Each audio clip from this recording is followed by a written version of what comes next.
والعاقبۃ للمتقین والصلاة والسلام علی سید الرسل وخاتم الانبیاء والمرسلین وعلی آلہ الطیبین واصحابہ الطاہرین اما بعد فاعوذ باللہ من الشیطان الرجیم بسم اللہ الرحمن الرحیم یا ایہا الذین آمنوا اتقوا اللہ وکونوا مع الصادقین صدق اللہ العظیم وصدق رسولہ النبی الکریم الامین المکین الرؤوف الرحیم قال اللہ تبارک و تعالی فی شان حبیبہ مخبرا وآمرا ان اللہ وملائکتہ یصلون علی النبی یا ایہا الذین آمنوا صلوا علیہ وسلموا تسلیما اللہم صل علی سیدنا و مولانا محمد وعلی آل سیدنا و مولانا محمد وبارک وسلم وصلی علیہ الصلاۃ والسلام علیک یا رسول اللہ وعلی آلک و صحابک یا حبیب اللہ۔ تمام تعریفیں اللہ تبارک و تعالیٰ کے لیے ہیں جو خالق کائنات بھی ہے، مالک شش جہات بھی، جو احد بھی ہے، صمد بھی ہے، جس کی شان لم یلد بھی ہے ولم یولد بھی۔ لا تعداد عدیہ درود و سلام بارگاہ سید الانام، شفیع رحمت، والی امت، شاہ خوباں، جان جانا، شہنشاہ حسینہ، سید سروراں، سیاہ لا مکاں، تتمہ دوراں، سرخیل زہرہ جمالاں، رازدان ماؤہا، شاہد ماتغا، صاحب علم نشرہ، معصوم آمنہ، احمد مجتبیٰ، حضرت محمد مصطفیٰ صلی اللہ علیہ وآلہ وصحبہ وبارک وسلم کی دربار ناز میں اپنی عقیدتوں، ارادتوں، محبتوں کا خراج پیش کرنے کے بعد، عزیزان محترم،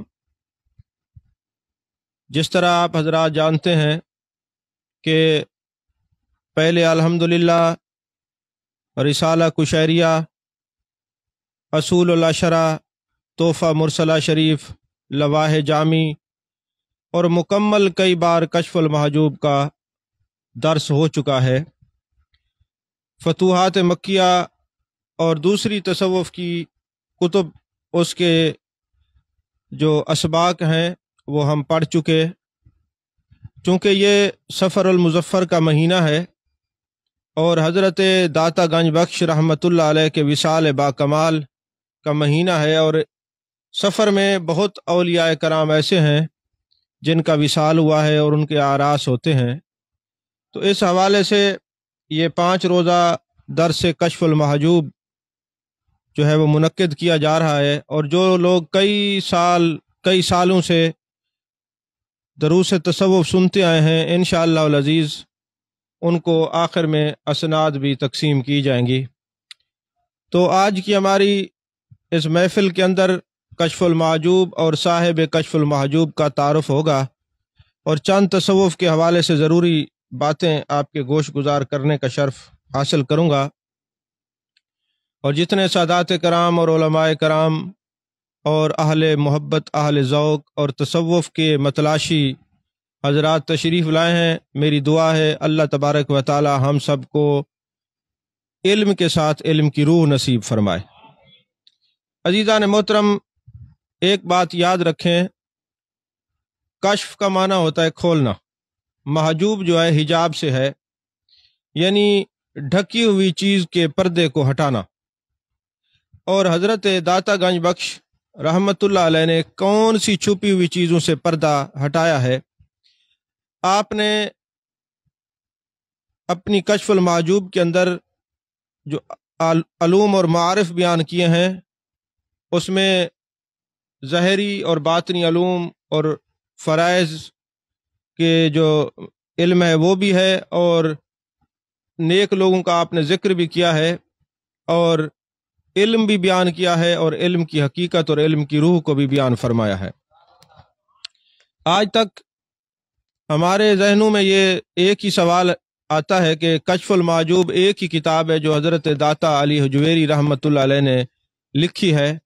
تو دوستو، یہ بات یاد رکھنا حضرت داتا گنج بخش رحمتہ علیہ کی کتاب ایک نہیں ہے، آپ کی 20 کتب ایسی ہیں جو تصوف پر اور دوسرے جو ہے فنون پر آپ کی کتب جو ہیں وہ موجود ہیں۔ آپ خود فرماتے ہیں کشف المحجوب شریف کے مقدمہ کے اندر کہ میں نے کافی ساری کتابیں لکھی، لیکن میں ایک درویش اور صوفی طبیعت کا انسان ہوں، تو لوگ کیا کرتے ہیں میری کتابوں کو اپنے نام سے چھپا دیتے ہیں، اور جب وہ چھپ جاتی ہیں تو ان کا نام ہوتا ہے، میری محنت یوں ہی رہ جاتی ہے۔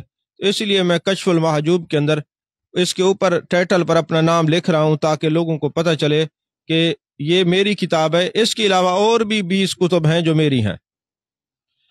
اسی طرح یہ بھی یاد رکھیں کہ حضرت خواجہ نظام الدین اولیاء رحمۃ اللہ علیہ فرماتے ہیں کہ کشف المحجوب جس کا کوئی پیر نہ ہو اس کے لیے پیر کی حیثیت رکھتی ہے، اور جس کا پیر ہو اس کو اعلیٰ درجے پر پہنچا دیتی ہے۔ گنج بخش فیض عالم مظہر نور خدا، ناقصاں را پیر کامل کاملاں را رہنما، یعنی اگر اس کو کوئی ناقص پڑھے تو حضرت داتا گنج بخش رحمۃ اللہ علیہ کے فیوز و برکات سے وہ ناقص کامل بن جاتا ہے، اور کامل جو ہے وہ اکمل بھی بن جاتا ہے، لوگوں کا رہنما بھی بن جاتا ہے۔ عزیزان محترم، حضرت داتا صاحب کی جو پیدائش ہے وہ 400 ہجری میں ہوئی ہے، اور 465 ہجری میں آپ کا وصال ہوا ہے، یعنی 65 سال کی عمر میں آپ نے دنیا سے پردہ فرمایا ہے۔ آپ یہ افغانستان سے چلے تھے، چونکہ ہر سال آپ کا عرس ہوتا ہے، اس جمعۃ المبارک پر بھی ہوگا، تو آپ کے بارے میں آپ کی سوانح حیات کئی بار مقالے کی صورت میں پیش کر چکا ہوں۔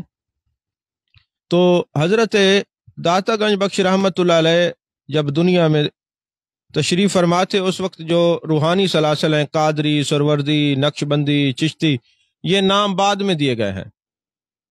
اس وقت چونکہ جو قادری سلسلہ ہے وہ غوث سبحانی قطب ربانی حضرت شیخ عبد القادر جیلانی رضی اللہ تعالیٰ عنہ سے منسوب ہے، تو آپ کا جو وصال ہے، آپ کی جو پیدائش ہے غوث پاک رضی اللہ تعالیٰ عنہ کی، وہ 470 ہجری میں ہے، اور حضرت داتا علی جویری رحمۃ اللہ علیہ کی جو پیدائش ہے وہ 400 ہجری میں ہے، اور 465 میں وصال ہے۔ گویا حضرت غوث پاک رضی اللہ تعالیٰ عنہ 70 سال بعد آپ جو ہے وہ دنیا میں تشریف لا رہے ہیں، تو یہ قادری سلسلہ تو آپ سے منسوب ہے نا۔ اس کے بعد پھر چشتی، سروردی، نقشبندی، یہ سلاسل جو ہیں یہ بعد کے ہیں، لیکن اس وقت جو مشہور سلسلہ تھا اس کو جنیدیہ سلسلہ کہتے تھے، وہ حضرت جنید بغدادی رحمۃ اللہ علیہ سے منسوب تھا۔ تو طریقت میں حضرت داتا گنج بخش رحمۃ اللہ علیہ جنیدی ہیں، اور شریعت میں حضرت امام اعظم ابو حنیفہ رحمۃ اللہ علیہ کے مقلد ہیں، یعنی حضرت داتا گنج بخش رحمۃ اللہ علیہ سنی ہیں اور اہل سنت کے امام ہیں، اور حنفی ہیں، جنیدی ہیں، اور حنفی ہونے کی ایک جو حیثیت ہے آپ نے خود بھی کشف المحجوب شریف کے اندر بیان فرمائی ہے۔ وہ فرماتے ہیں کہ میں ایک دن حضرت بلال رضی اللہ تعالیٰ عنہ کی مزار مقدسہ پر گیا، یہ واقعہ انہوں نے کشف المحجوب میں خود نقل فرمایا ہے۔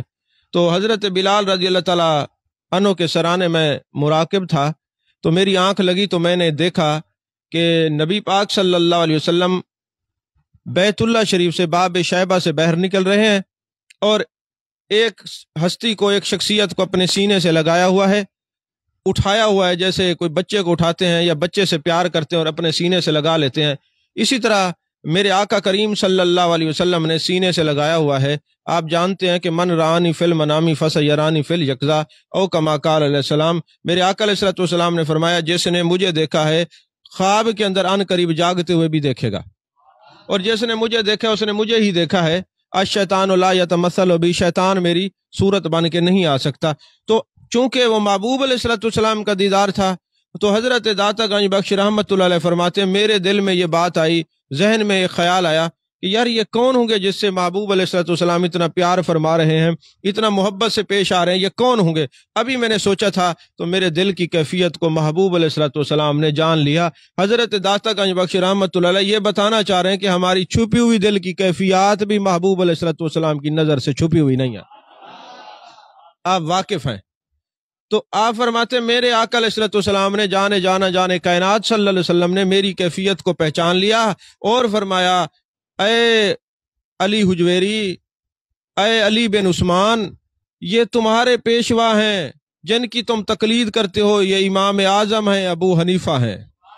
تو فرماتے میں نے یہ جان لیا کہ محبوب علیہ الصلوۃ والسلام کی جو ہے نا تقلید تو آپ کر ہی رہے ہیں، ان کے نقش قدم پہ چال ہی رہے ہیں، لیکن محبوب علیہ الصلوۃ والسلام نے تو ان کو اٹھایا ہوا ہے، لہٰذا میں ان کی ہی تقلید کروں۔ لہٰذا اس دن سے میں حنفی ہوں، اور پہلے بھی حنفی تھا، لیکن حنفی ہونا اس دن میرے لیے مستقل ایک صورت اختیار کر دی گیا جس دن میں نے آقا علیہ الصلوۃ والسلام کی زیارت کی اور انہوں نے امام اعظم کو پیار سے اٹھایا ہوا تھا۔ تو اس طرح آپ جانتے ہیں کہ اہل سنت کے اندر ولی اہل سنت میں ملیں گے، غوث اہل سنت میں ملیں گے، کتب اہل سنت میں ملیں گے،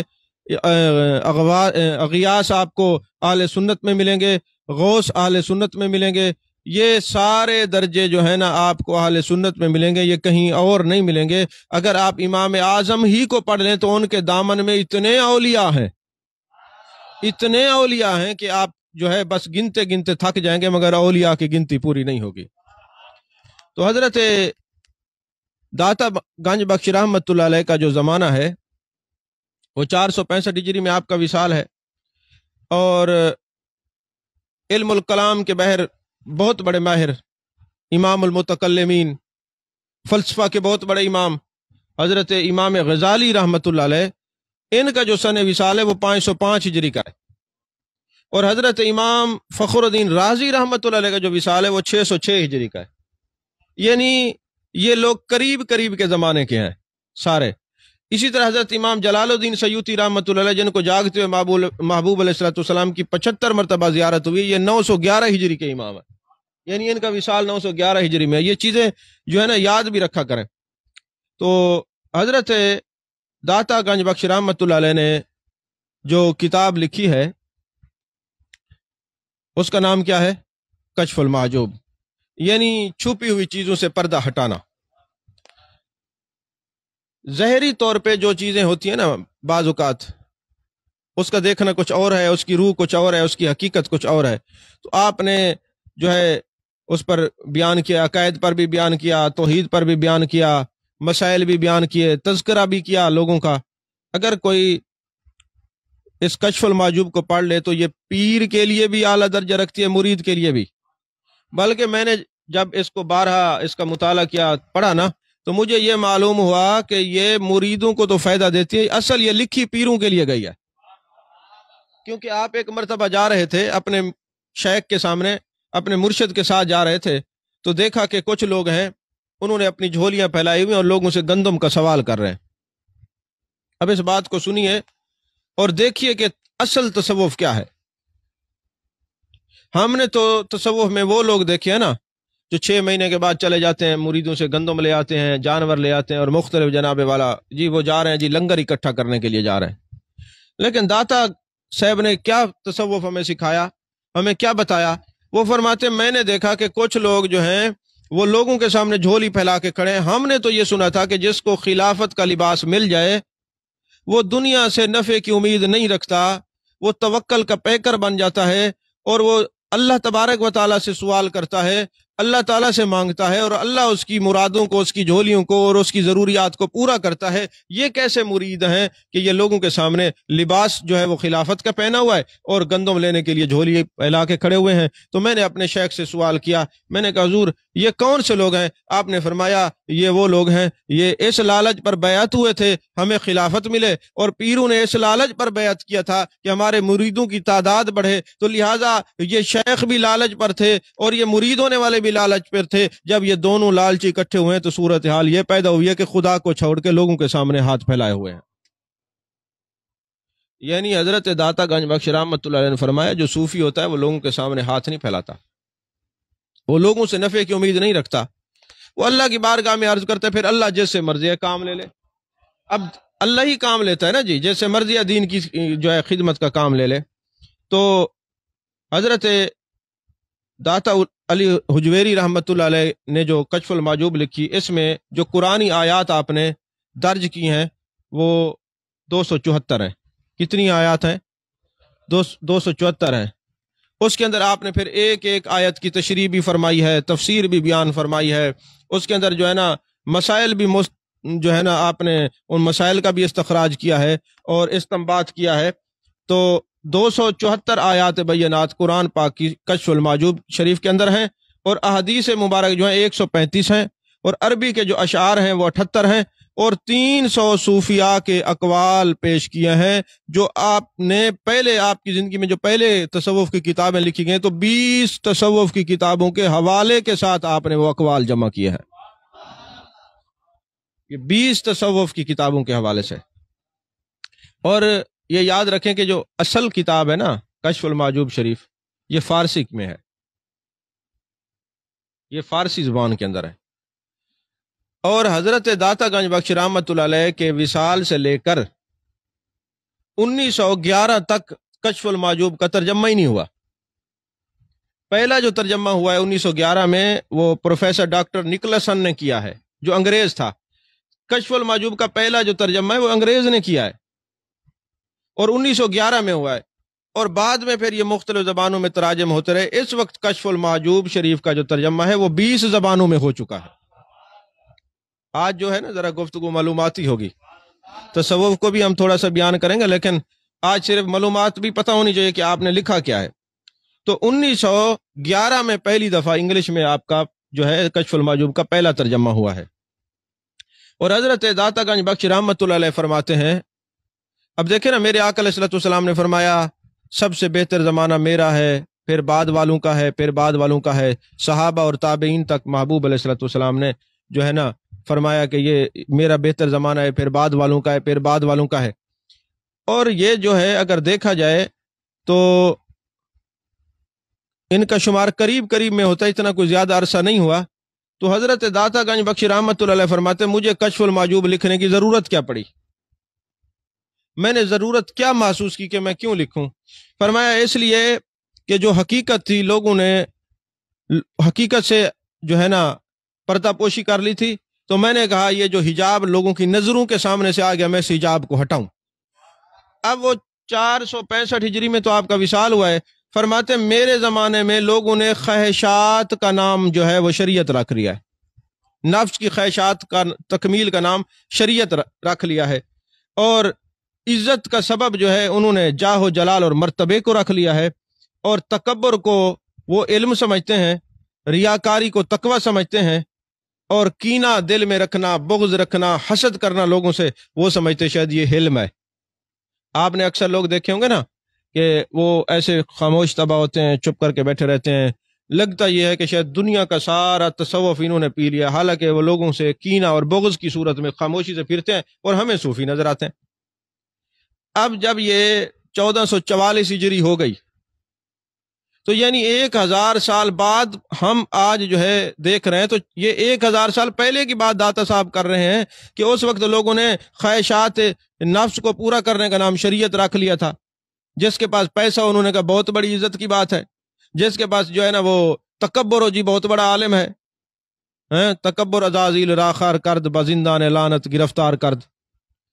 تو اور فرماتے ہیں ریاکاری کا نام لوگوں نے تقوی رکھ لیا. اب آپ دیکھیں نا یہی سیلاب کی صورتحال ہے، تو لوگ کیا کرتے ہیں اور اس کے اوپر بینر لگا کے پوسٹر لگا کے وہ دے رہے ہیں کہ جناب یہ فلاں دے رہا ہے، فلاں دے رہا ہے، اخباروں میں چھپ رہے ہیں، حالانکہ صدقے کو چھپا کے دینے کا حکم ہے، چھپنے کا حکم ہے، چھپنے کا حکم نہیں ہے.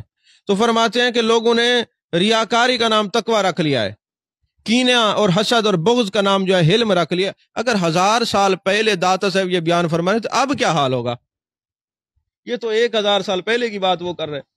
فرماتے ہیں میں نے کتاب اس لیے لکھی ہے کہ میں جو چھپے ہوئی چیزیں ہیں، اسرار اور رموز ہیں، ان کا اظہار کروں. فرماتے ہیں مجادلہ کا نام لوگوں نے مناظرہ کر دیا ہے، لڑائی جھگڑے کو انہوں نے مناظرے کا نام دے دیا، لڑ پڑے. اسی طرح فرماتے ہیں محاربہ کا نام جو ہے نا انہوں نے عظمت ظاہر کر دی، یعنی دوسروں کے گلے پڑ جانا، جو زیادہ گلے پڑ جائے کہتے بہت بڑی بات ہے. بھائی کیچڑ سے کوئی گزرتا ہے نا تو کہتے میں یہاں سے ذرا احتیاط سے گزروں، کہیں یہ کیچڑ میرے کپڑوں پہ نہ لگ جائے. اور کیچڑ جو ہے اس تکبر میں ہے کہ دیکھا میری عظمت ہے، لوگ میرے قریب سے گزرتے ہی نہیں. تو اب جو بندہ بدتمیز ہو نا، لوگ اس کے قریب نہیں جاتے، وہ سمجھتا ہے بہت بڑی بات ہے۔ دیکھا نا جی، لوگ مجھ سے میرا اثر دیکھیں، لوگ میرے قریب سے نہیں گزرتے۔ اور فرماتے ہیں کہ نفاق کا نام لوگوں نے وفاق رکھ دیا ہے، اور دنیا کی تمنا کا نام جو ہے وہ زہد رکھ دیا ہے۔ زہد یہ نہیں ہے، دیکھیں آپ کاروبار کریں، امیر ہو جائیں، کروڑ پتی ہو جائیں، ارب پتی ہو جائیں، اس کو شریعت منع نہیں کرتی، جو مرضی دنیا آپ کما لیں، لیکن اس دل میں اس کو جگہ نہ دیں۔ زہد دنیا سے بے رغبتی کا نام ہے، بے رغبتی کا نام۔ ایسے ہے کہ جس طرح کشتی ہوتی ہے نا پانی میں، تو پانی کے اوپر کشتی رہے، تیرتی رہتی ہے، اگر پانی کشتی میں آئے تو پھر ڈوب جاتی ہے نا۔ اسی طرح یہ ہے کہ دنیا میں آپ رہیں، آپ کے اندر دنیا نہ آئے، جس دن دنیا اندر آ گئی تو پھر ڈوب جائیں گے۔ تو فرماتے ہیں میں نے یہ ساری چیزیں جب دیکھی کہ لوگوں نے سراسر جو ہے وہ چیزیں بدل ڈالی ہیں، تو میں نے کشف المحجوب لکھی۔ تو اس میں آپ ابو حفص حداد نیشا پوری کا قول لکھتے ہیں کہ تصوف کیا ہے۔ فرمایا تصوف ادب کا نام ہے، تصوف آداب کو سیکھنے کا نام ہے۔ اچھا، یہ ادب یہ نہیں ہے کہ آپ جناب والا ادھر سے جائیں نا تو الٹے قدم جائے، پوشت نہ کریں، جی یہ ادب ہے، نہیں، آپ نے ایک مثال دی ہے۔ فرمایا بات یہ ہے کہ آپ نے پانی تو پینا ہی ہے نا، اگر آپ کھڑے ہو کے پیئیں گے پیاس تو بجھ جائے گی نا۔ اچھا، بائیں ہاتھ سے پیئیں گے تو پانی تو پیا جائے گا، پیاس تو بجھ جائے گی۔ فرمایا ادب یہ ہے کہ آپ جناب والا بیٹھ کے پانی پئیں، اور بسم اللہ الرحمن الرحیم پڑھ کے پانی پئیں، اور 3 سانسوں میں پانی پئیں، اور اس کے بعد اللہ کا شکر ادا کریں اور قبلہ رخ ہو کر پئیں۔ تو پانی تو آپ نے ویسے ہی پینا ہے، سنت رسول صلی اللہ علیہ وسلم کو مد نظر رکھ کے پانی پئیں، یہ ادب ہے، یہ ادب ہے۔ تو فرماتے ہیں تصوف جو ہے، التصوف کل ادب، تصوف ادب کا نام ہے، یعنی ادب یہ ہے کہ ہر تمہارا جو کام ہے وہ عین سنت کے مطابق ہو۔ ادب کی تعریف داتا صاحب نے کیا کی ہے؟ ہر کام آپ کا کس کے مطابق ہو؟ بولیے، سنت کے مطابق ہو۔ اور پھر آپ ارشاد فرماتے ہیں کہ طہارت کی 2 قسمیں ہیں۔ فرماتے ایک طہارت یہ ہے کہ وہ جو علماء ہمیں سکھاتے ہیں، یہ بھی لازمی ہے، اور ایک طہارت وہ ہے جو صوفیاء ہمیں سکھاتے ہیں۔ جب تک آپ ظاہری طہارت، علماء والی طہارت جو علماء نے سیکھی، اس پر عمل نہیں کریں گے تو آپ کو باطنی طہارت کا پتہ نہیں چلے گا۔ آپ پھر فرماتے ہیں کہ وضو کے کتنے فرض ہیں؟ شکر الحمدللہ، آپ کو آتے ہیں 4 ہیں۔ اچھا، غسل کے کتنے فرض ہیں؟ 3 ہیں۔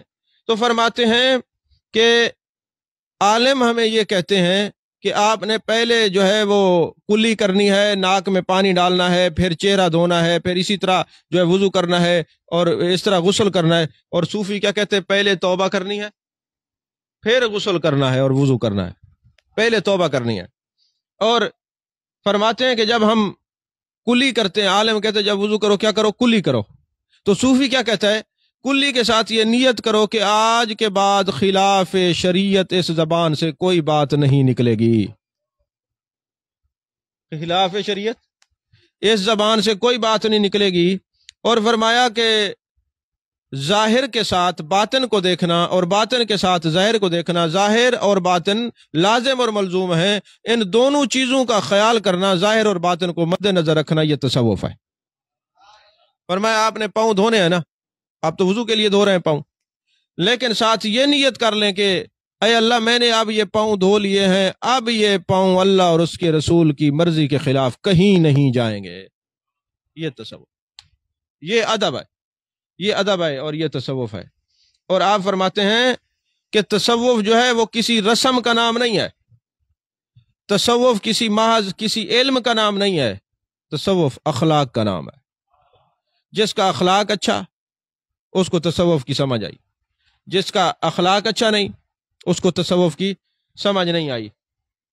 تو فرمایا جس جگہ اللہ نے حکم دے دیا کہ جاؤ وہاں جانا، اور جہاں سے منع کیا رک جانا، یہی تقوی ہے، اور یہ تصوف کی اصل تقوی ہے۔ تصوف کی اصل کیا ہے؟ تقوی ہے۔ اور فرمایا ابو الحسن ایک بزرگ کا قول کرتے ہیں، یہ آپ کے مرشد بھی ہیں، تو فرماتے ہیں پہلے جو ہے نا تصوف کا نام نہیں تھا، حقیقت تھی، اب نام ہے، حقیقت نہیں ہے۔ اب لوگوں نے یہ سمجھ لیا کہ لمبے بال رکھ لیں، لمبی داڑیاں رکھ لیں، 10 انگوٹھیاں پہن لیں، کڑے پہن لیں، اور رنگ برنگے کپڑے پہن لیں، اور شاید یہ تصوف ہے۔ ایسا نہیں ہے۔ تصوف جو ہے وہ اخلاق عالیہ کا نام ہے۔ کس چیز کا نام ہے؟ تو اب یہاں سے آپ نکلیں جاتے اماں کے گل پڑ جائیں، ابے کے گل پڑ جائیں، بدتمیزی کریں اور ماں باپ کے لیے ڈنڈا اٹھا لیں اور پھر کہیں ہم تصوف سیکھنے گئے تھے، یہ تصوف نہیں ہے، یہ بے حیائی ہے۔ تصوف یہ نہیں ہے۔ تصوف تو میرے آقا علیہ الصلوۃ والسلام نے فرمایا جو چھوٹوں پر شفقت نہیں کرتا، بڑے کا احترام نہیں کرتا، فلیس منا، وہ ہمارا نہیں ہے۔ حضور کا جو ہوگا وہ چھوٹے پر شفیق ہوگا اور بڑے کا احترام کرنے والا ہوگا۔ سمجھ میں آ رہی ہے بات کہ نہیں آ رہی؟ تو داتا صاحب نے جو آیات بینات جو ہے نا نقل کی کشف المحجوب کے اندر، چونکہ یہ تعارف کراتے کراتے کافی وقت گزر گیا، 2-4 باتیں عرض کر کے آپ جو ہے نا ان باتوں کو یاد رکھنا، میں نے کیا کہا ہے، ان کو بار بار سننا۔ آپ نے ایک آیت لکھی انما یخشی اللہ من عباد العلماء، بے شک علماء اللہ سے ڈرتے ہیں۔ علماء کس سے ڈرتے ہیں؟ اچھا، علماء اللہ سے ڈرتے ہیں اور کوئی نہیں ڈرتا؟ میں نے بڑے بڑے تراجم اٹھائے، اس میں یہی لکھا ہوا تھا کہ علماء اللہ سے ڈرتے ہیں۔ تو میرے دل میں سوال پیدا ہوا کہ کیا باقی نہیں ڈرتی چیزیں، یہ علماء ڈرتے ہیں؟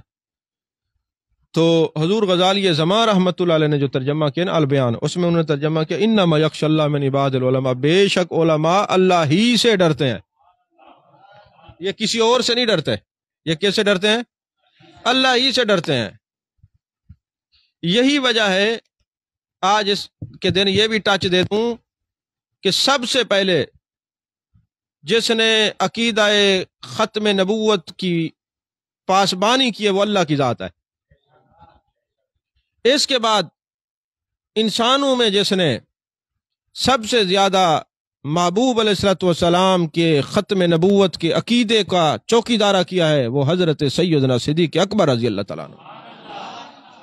اور آپ دیکھیں نا کچھ چیزیں ایسی ہوتی ہیں جو زہری ہوتی ہیں، کچھ چیزیں ایسی ہوتی ہیں ان کی روح تک آپ جائیں تو یقین فرمائیں آج آپ کوئی خلاف بات کر لیں آپ کے وہ چینل بند ہو جاتا ہے، مسائل کھڑے ہو جاتے ہیں، بات نہیں کر سکتے۔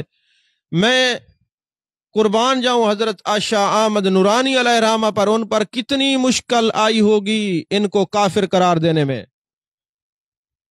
ان کو کافر قرار دینے میں کتنی مشکل آئی ہوگی۔ آج یہ 7 ستمبر ہے، ہر جگہ کانفرنسز ہو رہی ہے، تو ہم نے کہا ہم بھی اپنا حصہ ڈال لیں، داتا صاحب کے علم کی روشنی میں ہم بھی یہ حصہ ڈال لیں کہ سب سے پہلے عظمت مصطفیٰ کا چوکیدار پہلا صدیق اکبر ہے، اور پاکستان میں جنہوں نے چوکیدار کر کے ان کو کافر قرار دیا وہ صدیق اکبر کا بیٹا عائشہ احمد نورانی صدیقی ہے۔ ہاں جی، آپ اس روح کو سمجھیں کہ ان کی اولاد آج تک پاکستان بننے تک، ماضی قریب کی بات ہے، بعید کی نہیں ہے، کہ حضرت عائشہ احمد نورانی صدیقی رحمۃ اللہ علیہ جو حضرت صدیق اکبر رضی اللہ تعالیٰ عنہ کی اولاد میں سے ہیں، انہوں نے کتنا زور لگایا ہوگا۔ اور دیکھیں ہر مکتبہ فکر کا بندہ ان کو اپنا امام انہوں نے مانا، ان کو پتا تھا کہ یہ کام ہوگا تو اس وقت صدیق اکبر نے کیا تھا، اب صدیق اکبر کا بیٹا کر سکے گا، اب صدیق اکبر کا بیٹا کر سکے گا۔ آج کے دن کو ہم مسلمان یاد رکھیں، بھلانا نہیں چاہیے، بھلانا نہیں چاہیے۔ اور یہی وجہ ہے کہ اس دن سے لوگوں نے کہا کہ دیکھو مولویوں کا کیا کام سیاست سے، آج تک جو ہے نا وہی سیاست، حالانکہ سیاست جو ہے وہ عبادت ہے، انہوں نے اس کو خراب کر دیا ہے، لوگوں نے پیسے بٹور بٹور کے 2 نمبری کر کر کے، اس لیے لوگوں نے کہا شاید سیاست کسی بری چیز کا نام ہے، سیاست و انبیاء کا جو ہے وہ شعبہ ہے۔ سمجھ میں آ رہی ہے بات؟ عزیزان محترم، اللہ تبارک و تعالیٰ نے قرآن مجید قرآن رشید میں فرمایا انما یخشی اللہ من عباد العلماء، بے شک علماء اللہ ہی سے ڈرتے ہیں۔ علماء، داتا صاحب نے ایک بات بڑی زبردست سنائی ہے، فرمایا بات دراصل یہ ہے کہ میرے آقا علیہ الصلوۃ والسلام کے صحابہ جو ہیں وہ بہت بڑے عالم تھے۔ کیا تھے؟ عالم تھے۔ ان کے سامنے یا کتاب تھی یا صاحب کتاب کا چہرہ تھا، وہ قرآن بھی پڑھتے تھے، والضحیٰ کے چہرے کی زیارت بھی کرتے تھے، وہ قرآن بھی پڑھتے تھے، واللیل کی زلفوں کا دیدار بھی کرتے تھے، وہ قرآن بھی پڑھتے تھے، ما زغ البصر وما طغیٰ کی کاجل والی آنکھوں کو بھی تکا کرتے تھے، وہ قرآن پڑھتے بھی تھے اور جس زبان پہ قرآن نازل ہوا ہے اس زبان کی تاثیر کو سمجھتے بھی تھے۔ تو کسی صحابی نے کریمہ نہیں پڑھی، نام حق نہیں پڑھی، بدائے منظوم نہیں پڑھی، انہوں نے یہ اسی طرح مدارس میں جو ہم سیاستہ پڑھتے ہیں یہ نہیں، یہ میں کوئی مدارس کی مخالفت نہیں کر رہا، ہم بھی الحمدللہ جامعہ میں بیٹھے ہیں اور یہاں پڑھائی ہوتی ہے، میں جو بات سمجھانا چاہتا ہوں اس کو سمجھیں، اس کی روح کو سمجھیں کیا کہنا چاہتا ہوں۔ تو اللہ نے قرآن میں یہ فرمایا کہ صرف پڑھنے پڑھانے اور کتابوں کا بوجھ اٹھانے کا نام ہے علم نہیں ہے، علم اللہ سے ڈرنے کا نام ہے، علم اللہ سے ڈرنے کا نام ہے۔ جس نے بہت ساری کتابیں پڑھ لیں مگر اللہ سے ڈرتا نہیں، خشیت اس کو نصیب نہیں ہوئی، اس کا پڑھنا بیکار ہے، اور جس نے کچھ نہیں پڑھا اللہ سے ڈرتا ہے وہ بھی عالمی شمار ہوتا ہے۔ سمجھ میں آ رہی ہے بات کہ نہیں آ رہی؟ ہاں جی۔ اسی طرح گردانوں میں گردان نہیں ہونا، ذرا اس تصوف کی دنیا میں بھی آنے اپنے پر وارد بھی کرنا ہے اس حقیقت کو۔ تو فرمایا علماء اللہ ہی سے ڈرتے ہیں، اور انہوں نے کہا کہ جو ڈرتا ہے وہی عالم ہوتا ہے، جو ڈرتا ہے وہی عالم ہوتا ہے۔ انہوں نے ایک واقعہ لکھا اور فرمایا بات دراصل یہ ہے کہ کشف المعجوب شریف کو اٹھائیں، اس کے اندر ایک واقعہ لکھا، انہوں نے کہا ایک رئیس تھا، اس کا ایک باغ تھا۔ تو جیسے ہم لوگ نا چوکیدارہ کرانے کے لیے وہاں پہ لوگ بٹھا دیتے ہیں کہ بھی باغ کی جو ہے نگرانی کریں، مظاہرے بھی بٹھا دیتے ہیں، نوکر بھی ہوتے ہیں، خادم بھی ہوتے ہیں، پہرا دینے والے بھی ہوتے ہیں۔ تو ایک باغ تھا رئیس کا، تو وہاں پہ جو چوکیدار بٹھایا تھا چوکیدار کی بیوی موجود تھی، رئیس اپنے باغ میں چلا گیا اور چوکیدار نہیں تھا، وہ شہر گیا ہوا تھا۔ جب اس نے چوکیدار کی بیوی کو دیکھا نا تو چونکہ رئیس تھا اور وہ سمجھتا تھا شاید یہ باغ میری ملکیت ہے تو یہ شاید ان کا بھی مالک میں ہوں، تو اس نے بری نظر سے اس عورت کو دیکھا اور کہنے لگا یہ سارے دروازے بند کر دو۔ اس عورت نے سارے دروازے بند کر دیے۔ اس رئیس نے پوچھا کیا سارے دروازے تم نے بند کر دیے ہیں؟ انہوں نے کہا ہاں میں نے سارے دروازے بند کر دیے، پر ایک دروازہ مجھ سے بند نہیں ہوا جس میں اللہ دیکھ رہا ہے۔ بس یہ کہنا تھا، اس کی کیفیت بدل گئی، وہ اس عورت سے معافی مانگنے لگا اور کہا میں مرد ہو کے وہ اس دروازے تک نہیں پہنچ سکا، تو عورت ہو کے اس دروازے تک پہنچ گئی۔ تو داتا صاحب نے کہا کہ وہ میری نظر میں وہ عورت جس کو خشیت کا پیکر تھی، جس کو یہ پتا تھا کہ میرا رب مجھے دیکھ رہا ہے، وہ عالم ہے، عالمہ ہے، وہ عالمہ ہے، وہ سمجھ گئی ہے۔ جس کو خشیت نصیب ہو جائے وہ علم ہوتا ہے۔ سمجھ میں آ رہی ہے بات کہ نہیں؟ آخر کوئی تو بات ہے نا، جو گھر سے نیت کر لے کہ میں اللہ کے لیے جا رہا ہوں اور علم سیکھنے کے لیے جا رہا ہوں، تو فرشتے پر بچھاتے ہیں۔ کیسے کہ عام آدمی دنیا کے لیے جائے اور ایک اللہ کے لیے علم حاصل کرنے کے لیے جائے اور دونوں میں کوئی فرق نہ ہو، تو یہ کیسے ہو سکتا ہے؟ تو میرے آقا نے فرمایا فرشتے پر بچھاتے ہیں علماء کے قدموں کے نیچے۔ آپ کہیں کسی علمی مجالس میں جاتے ہیں تو آپ یہ نیت کریں میں علم حاصل کرنے کے لیے جا رہا ہوں، جیسے یہاں آئے ہیں آپ جمعے پہ جاتے ہیں، جمعے پہ تو خیر ہماری تو عادت بنی اس وقت جائیں گے جب خطبہ ہونے والا ہوگا۔ اگر اس نیت سے جائیں کہ ہم کسی عالم کے پاس علم حاصل کرنے کے لیے جا رہے ہیں تو پھر آپ کا پروٹوکول بھی میرے آقا علیہ الصلوۃ والسلام نے لگا دیا ہے۔ سمجھ میں آ رہی ہے بات کہ نہیں آ رہی؟ عزیزان محترم، فرماتے یا ایھا الذین آمنوا اتقوا اللہ وکونوا مع الصادقین، اے ایمان والو اللہ سے ڈرو اور سچوں کی سنگت اختیار کرو، معیت اختیار کرو، معیت اختیار کرو۔ اب لفظ معیت پر بولیں تو کافی وقت درکار ہے، کافی میں نے تفسیریں اس پر پڑھ رکھی ہیں، لیکن داتا علی حجویری رحمت اللہ علیہ نے فرمایا کہ سچوں کی سنگت اختیار کرو، جو ہر وقت سچ کی معیت میں رہتے ہیں، سچ کی سنگت میں رہتے ہیں۔ جب آپ ان کے قریب ہو جائیں گے تو وہ آپ کو بھی سچے اپنی سنگت کی معیت میں چھپا لیں گے اور سچ کی چادر میں چھپا لیں گے۔ اور آپ نے ایک واقعہ لکھا، فرمایا کہ حضرت خواجہ حسن بصری رحمت اللہ علیہ آپ کے مرید ہیں، حضرت حبیب اجمی رحمت اللہ علیہ، تو جب حجاج بن یوسف جو ہے اس نے مظالم ڈھائے اور لوگوں کو شہید کرنا شروع کیا، تو اس کی فوج خواجہ حسن بصری رحمت اللہ علیہ کے پیچھے پڑی اور آپ بھاگ نکلے۔ جب وہاں سے بھاگے نا تو آپ کو آپ کے مرید کا آستانہ نظر آیا، اجرا نظر آیا حضرت حبیب اجمی کا، اس کے اندر چلے گئے۔ جب اندر چلے گئے اس نیت سے گئے کہ یہ میرا مرید ہے، خلیفہ ہے، مجھے بچائے گا، لیکن جس وقت آپ وہاں پہ گئے نا تو پیچھے فوج آ گئی۔ انہوں نے پوچھا حسن بصری آئے؟ انہوں نے کہا خدا کی قسم کمرے میں گئے۔ اب حجرا چلیں یہاں کوئی آ جاتا ہے نا تو اتنے سارے کمرے بندہ چھپ بھی جاتا ہے نا، لیکن کمرہ بھی ایک تھا، حجرہ بھی ایک تھا. انہوں نے کہا خدا کی قسم اندر ہے. جس وقت وہ اندر گئے تو ان کو کچھ نہیں نظر آیا.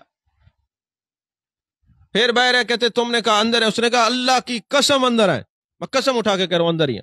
انہوں نے 4 چکر لگائے، نظر نہیں. انہوں نے کہا شاید یہ کوئی مجنون ہے، اس کا جو ہے نا یہ ڈسیبل ہے دماغ سے، اس کا جو ہے نا اوپر کا جو پورشن ہے شاید خالی ہے. یہ ہمیں کہتے اندر اندر تو کچھ نہیں ہے. وہ چھوڑ کے چلے گئے. جب چھوڑ کے چلے گئے نا تو حضرت خواجہ حسن بصری رحمۃ اللہ علیہ باہر نکلے اور فرمانے لگے یہ تم نے کیا کیا ہے؟ انہوں نے کہا حضور بات دراصل یہ اللہ نے فرمایا یا ایھا الذین آمنوا اتقوا اللہ وکونوا مع الصادقین، اے ایمان والو اللہ سے ڈرو اور سچوں کی سنگت اختیار کرو. میں نے اس عالم میں بھی سچ کو نہیں چھوڑا، یہی وجہ ہے سچ کی برکت سے اللہ نے آپ کو بھی ان کی نظر سے مخفی رکھا اور ہمیں بھی شرارت سے بچا لیا. اور یہ بات یاد رکھنا، ایسا نہیں ہے کہ خواجہ حسن بصری رحمۃ اللہ علیہ اپنے مرید کے پاس آئے تھے پناہ لینے کے لیے. بات یہ نہیں ہے. بات دراصل یہ ہے وہ دیکھنے کے لیے آئے تھے کہ جو ہم نے اس کو سچ سکھایا ہے اس پر عمل بھی کرتا ہے کہ نہیں ہے. اصل میں وہ مرید کی تعلیم اور تربیت کے لیے تشریف لائے تھے کہ ہم نے جو اس کو سچ سکھایا ہے یہ اس پر عمل بھی کرتا ہے کہ نہیں کرتا. اس لیے آپ تشریف لائے تھے. تو حضرت داتا علی حجویری رحمۃ اللہ علیہ فرماتے ہیں، داتا گنج بخش رحمۃ اللہ علیہ فرماتے ہیں کہ بات یہ ہے کہ آپ نے ہر ایک کو نفع پہنچانا ہے. ہر ایک کو دیکھیں، درخت کے نیچے کوئی نیک بن جائے، گناہگار بن جائے، جیسا بھی ہو درخت کے نیچے بیٹھ جائے. درخت نے کبھی اس کو جوتے مارے ہیں اٹھ کے یہاں سے چلے جاؤ، کیوں بیٹھے ہو؟ اچھا کبھی ایسے درخت بھی ہیں جیسے آم کا درخت ہے، اس کے اوپر پھل لگتے ہیں تو اس درخت پہ پتھر جو مارے تو کیا پھر درخت کے سائے میں بیٹھ جائے؟ درخت اس کو جوتے مارتا ہے، کیوں بیٹھے ہو؟ ابھی تو تم نے مجھے پتھر مارے ہیں.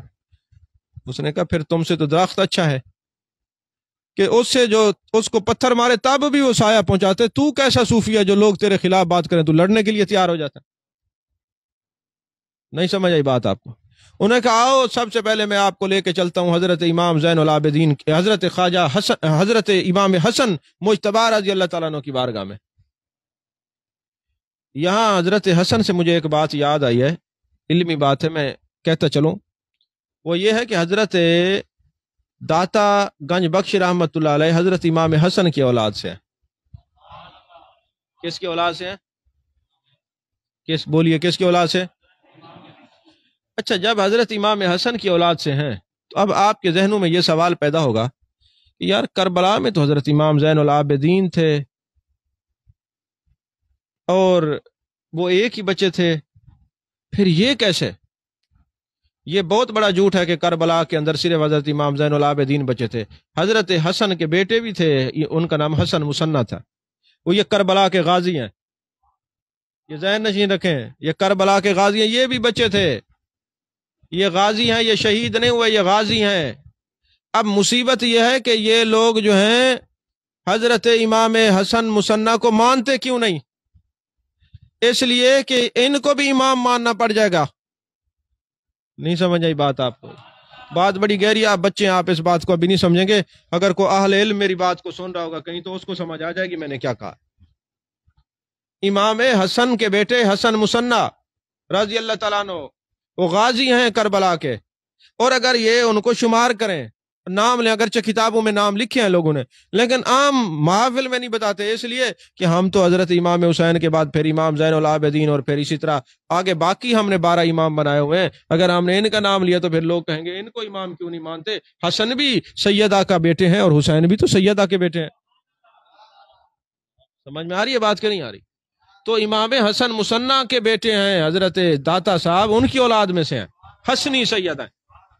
کیا ہیں؟ حسنی سید ہیں. یہ بات ذہن نشین رکھنا، یہ ایک بہت بڑی علمی بات ہے، ایک تحقیق ہے، آپ ان کو ذہن میں رکھنا. تو میں عرض کر رہا تھا کہ حضرت امام حسن کے سامنے ایک شخص آیا، اس نے آتے ہی آپ کے والدین کو گالیاں دینے شروع کر دی. اور والدین کون ہیں؟ مولا علی، حضرت علی کرم اللہ وجہ الکریم ہے، اور حضرت سیدہ طیبہ طاہرہ عابدہ عالمہ فاضلہ خاتون جنت سلام اللہ علیہ ہیں. ایسا ہے کہ نہیں ہے؟ جب اس نے گالیاں دی، آپ کے ماں باپ کو کوئی گالیاں دے تو آپ تو اس کو قتل کرنے لگ جاتے ہیں.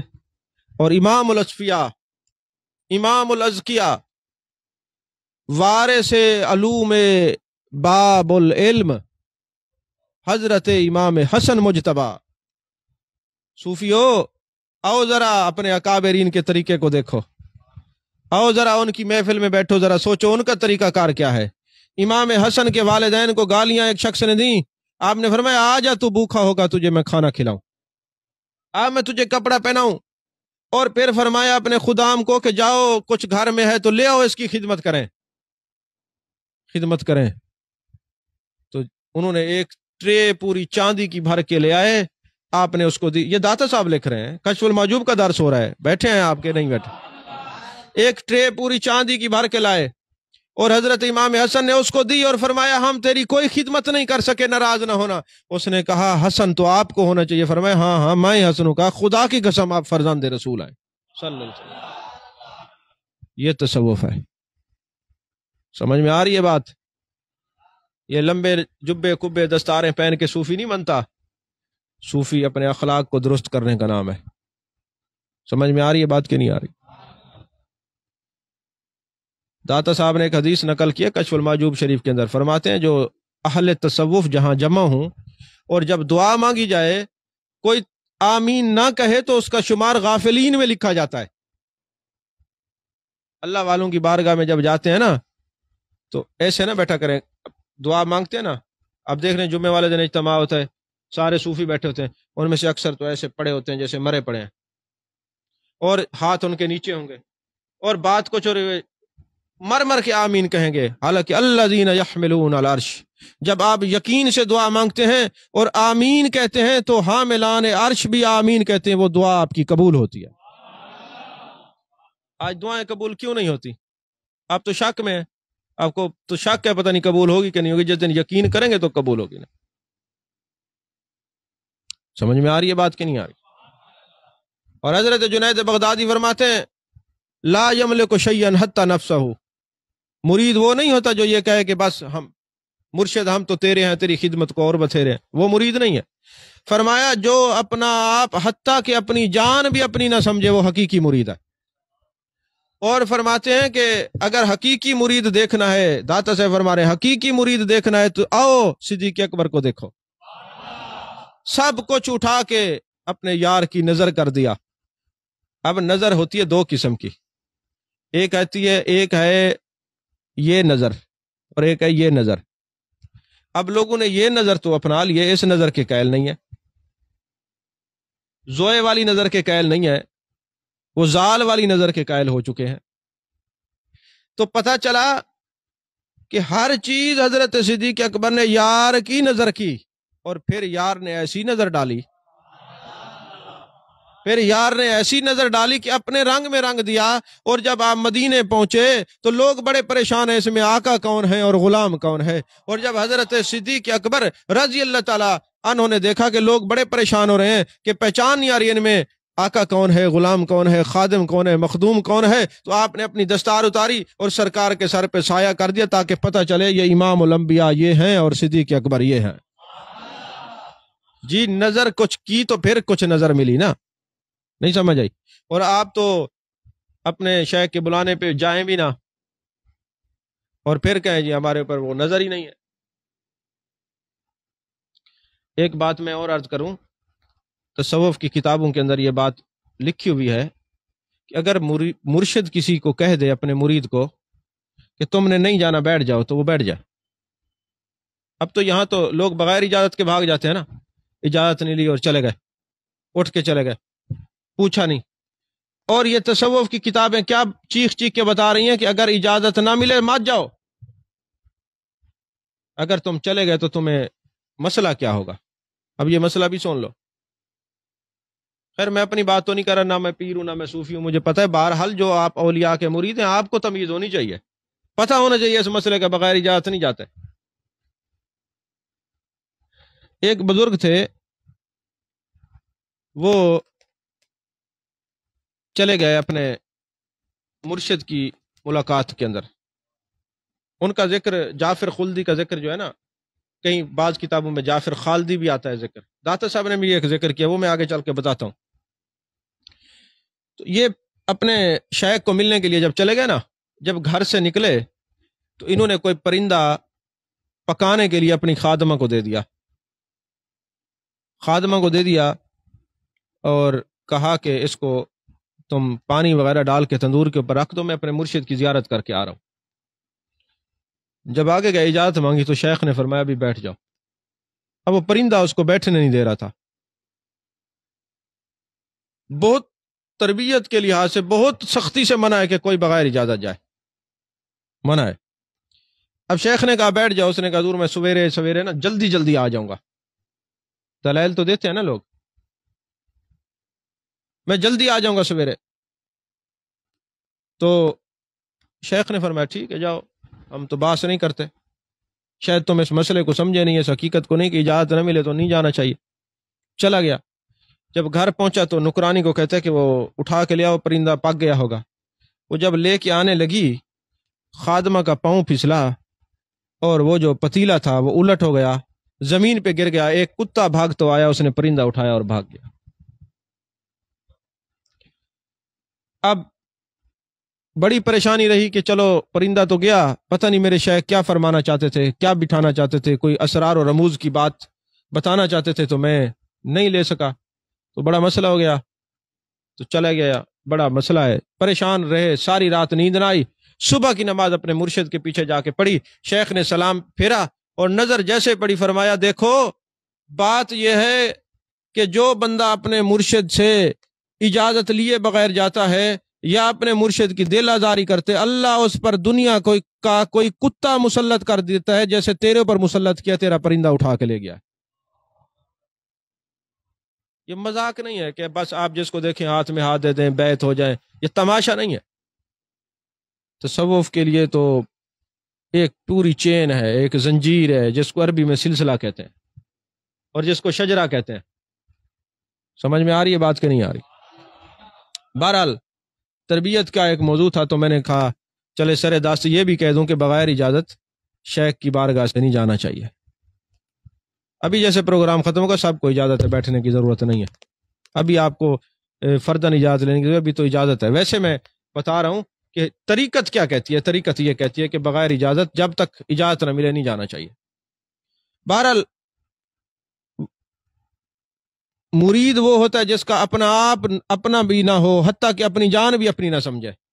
تو یہی جعفر خالدی یا خلدی، ان کے بارے میں داتا علی حجویری رحمۃ اللہ فرماتے ہیں یہ ملنے کے لیے گئے حضرت جنید بغدادی رحمۃ اللہ علیہ کو، جب ملنے کے لیے گئے تو ان کو بڑا تیز بخار تھا، تو کہنے لگے حضرت آپ کی طبیعت بڑی خراب ہے، آپ مہربانی کریں دعا کر لیں، دعا کر لیں، اللہ مہربانی کرے آپ دعا کر لیں، اللہ آپ کو شفا عطا فرمائے۔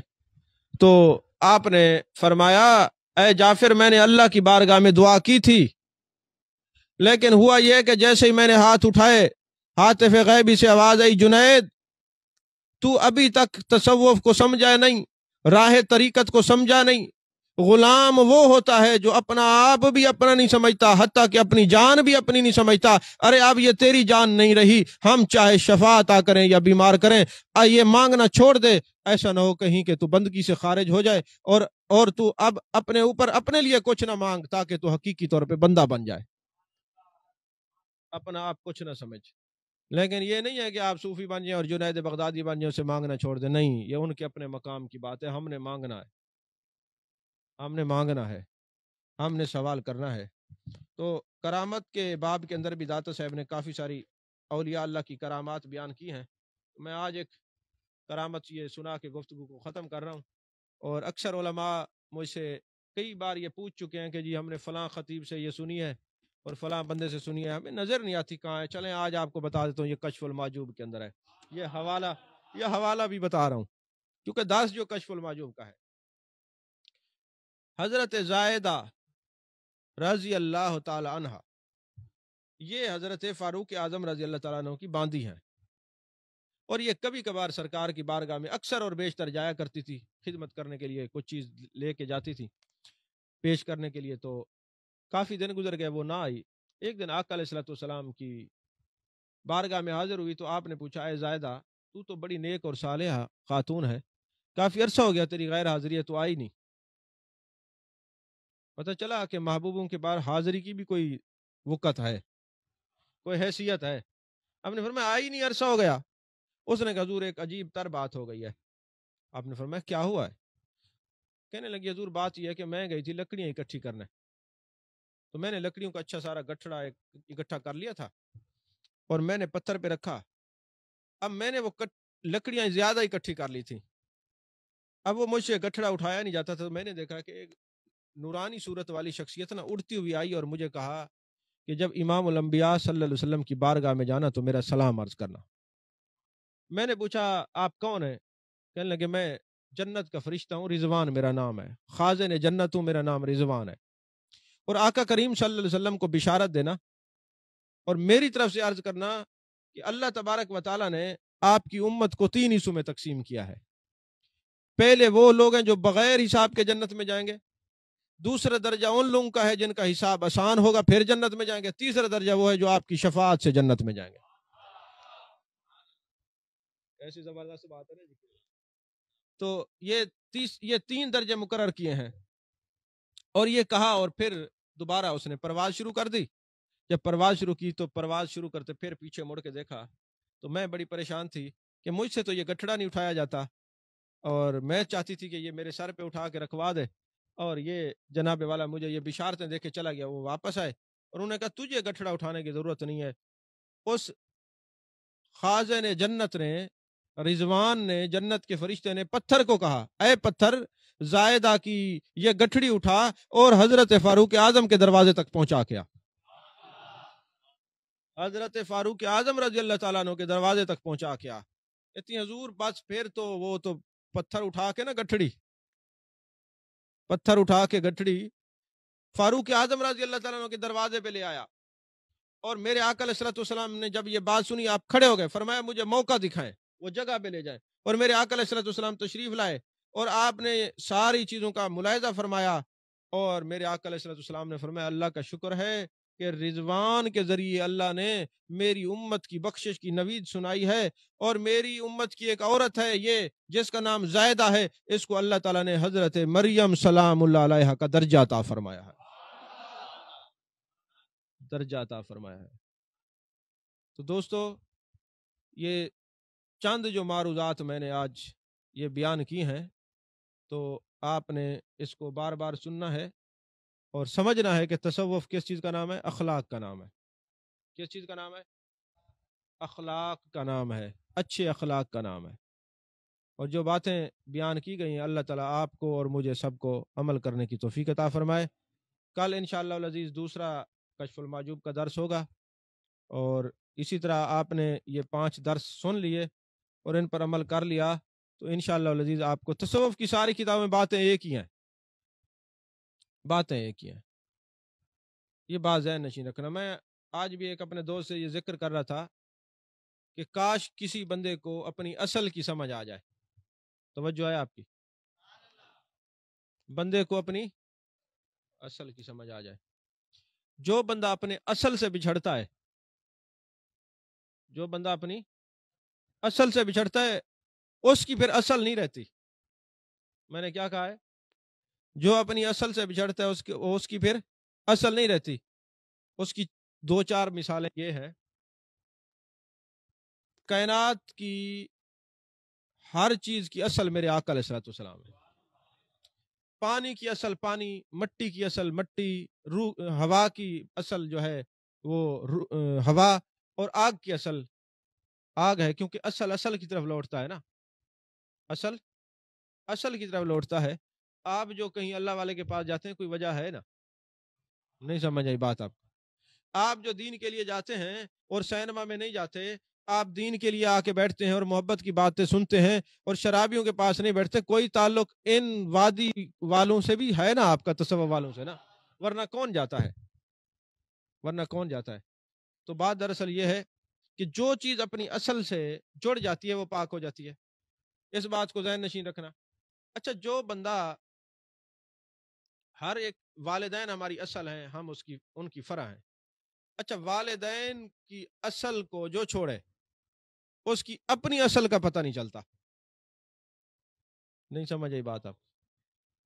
جو یہ کہہ دے یہ میرا ابا نہیں ہے، جو اپنی اصل کا انکار کر دے اس کی کوئی اصل رہے گی؟ تو پھر آپ کو کہنا پڑے گا تو اس کی اصل ہی نہیں ہے. اسی طرح یہ جو خون ہے نا، اس کی اصل انسان کی باڈی ہے، یہ باڈی کے اندر بلڈ رہ جائے تو اگر یہ آپ کی باڈی کے اندر ہے تو آپ نماز پڑھیں گے یہ اندر ہے ٹھیک ہے، پیشاب اندر ہے ٹھیک ہے، آپ طواف کریں ٹھیک ہے، مینا جائیں، عرفات جائیں، مزدلفہ جائیں، کعبے کو چمٹے جائیں، مدینہ جائیں ٹھیک ہے، لیکن جس دن اس بلڈ نے اپنی اصل چھوڑی اور جسم سے نکلا، یہ ناپاک ہوا، جس کپڑے پہ لگا کپڑے کو بھی ناپاک کر دیا، تو مرید کی اصل اس کے پیر کی ذات ہے۔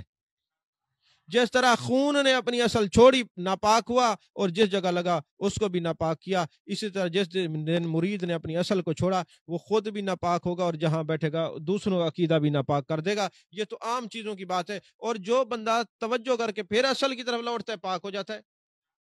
اب دیکھیں یہ جو آپ کھاد بناتے ہیں، یہ گوبر حلال ہے کہ حرام ہے؟ حرام ہے نا، لیکن یہ گٹر کا پانی اور یہ کھاد اس کی اصل جو ہے مٹی ہے۔ جب یہ کھیتوں کو لگایا جاتا ہے، جو سبزی اگتی ہے، بڑے شوق سے آپ گوبھی کھاتے ہیں، کھیرا کھاتے ہیں، جو ہے نا سبزیاں کھاتے ہیں، کبھی کہا یہ حرام ہے؟ کیوں؟ یہ اپنی اصل کی طرف لوٹا، جو اپنی اصل کی طرف لوٹتا ہے پاک ہو جاتا ہے، جو اپنی اصل کی طرف لوٹتا ہے وہ پاک ہو جاتا ہے۔ اور کائنات کی اصل میرے حضور صلی اللہ علیہ وسلم ہے، جو عام پیر کی اصل سے ہٹے وہ پاک نہیں رہ سکتا، جو میرے آقا علیہ السلام کی ذات بابرکات سے ہٹے وہ کیسے پاک رہ سکتا ہے؟ جیسے جو رشوت کا پیسہ ہے یہ رزق ہے نا، یہ بھی رزق ہے، لیکن وہ محبوب کے حکم سے ہٹا یہ حرام ہو گیا، اور آپ نے جو کمائی سے پیسہ لیا وہ ہٹا نہیں، محبوب کے حکم کے مطابق تھا، وہ حلال ہو گیا۔ سمجھ میں آ رہی ہے کہ نہیں آ رہی؟ اس لیے ضرورت اس بات کی ہے کہ ہم تصوف کو سمجھیں اور اپنی اصل سے جڑے رہیں تاکہ ہم پاک رہیں اور مرنے کے بعد امر ہو جائیں، ہماری مٹی نہ اس جہان میں پلیت ہو نہ اس جہان میں پلیت ہو۔ جو پاک رہے گا تو اسی کے جسم کو مٹی نہیں کھاتی، انہی کی قبریں زندہ رہتی ہیں۔ اللہ میری معروضات کو قبول فرمائے، آمین، وآخر دعوانا ان الحمدللہ رب العالمین۔